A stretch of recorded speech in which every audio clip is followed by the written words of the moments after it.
Alright, so here we have a Wii gaming console system. It comes with the gaming console itself. Here's a couple of remotes, these nunchucks attached to the remotes, pile of games over here, and the Wii sensor bar on top of the television, which does the motion detection. So we're going to power this up now, pressing the power button on the console. You can see the red light turn to green. And while it's powering up, I'm going to attend to these remote devices. So we have two remotes here. If I turn them over, you can see these are preloaded with AA batteries. The battery cover will go back on in a minute. And what I want to do is sync these devices to the remote, or to the controller that just booted up. And to do that, you find that little red button under the batteries. I'm pressing it once. And now this is flashing because it's waiting for me to press the button on the console, which I just did. And you can see this has become player number 1 now. So battery cover is going to go back on, just snaps in nicely. And I'm going over to player number 2's controller, and we're going to do the same process. So there's two AA batteries. Here's the little red button right there. Press that. It's now waiting for me to press the red button on the gaming console. And now this is synced as player number 2. Okay, so that's a pretty simple process. Battery cover goes back on. So I have a player 1 and a player 2. And I can confirm that by going to the home button here. And you can see player 1, P1, and P2 are activated. P3 and P4 don't exist, but you can see that a Wii system can support up to 4 players. Not all of the games use 4 players, but if you do have games that use 4 players, you would need 2 more remote devices, and you would sync them the same way. What we're going to do now is load I'm going to back out of the menu, and we're going to load a game here. This is Star Wars: The Complete Saga. It's a popular game. So is Game Party, which is the next one in the stack. But I'm going to load Star Wars.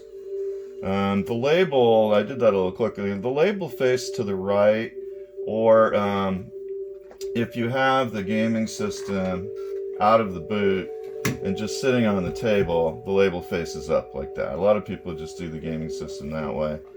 But we do have the stand, so I'm using it today.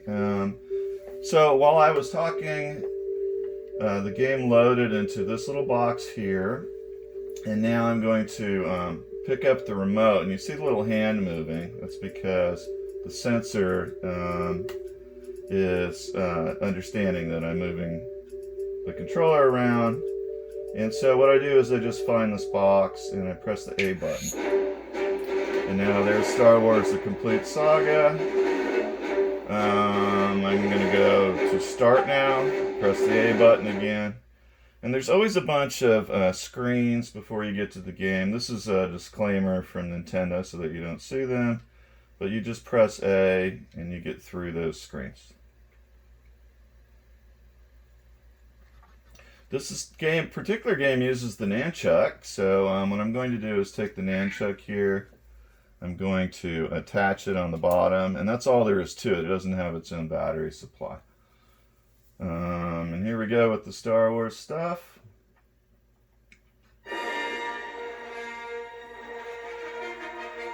Press plus to start, it's telling us. New game. Now I pick a character.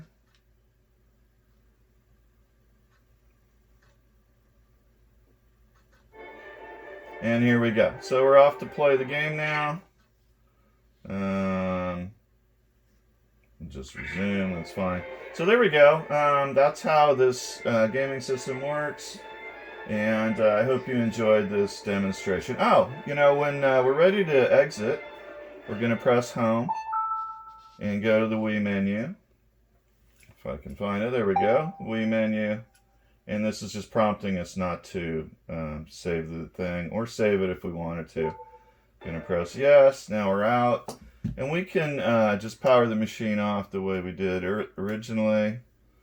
Goes like that. You can see the remotes have automatically powered off, so they're not using battery anymore at this point.